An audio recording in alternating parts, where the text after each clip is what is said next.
Hello everyone, welcome back to another episode of Technologyglance.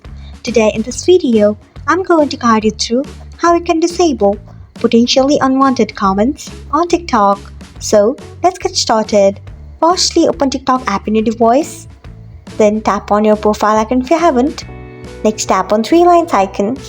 After that, tap on settings and privacy. Next, tap on privacy. Then tap on comments. Next, tap on Create Care mode. Then you can see the option of potentially unwanted comments. Turn off it by tapping on it. So this is how you can disable potentially unwanted comments on TikTok.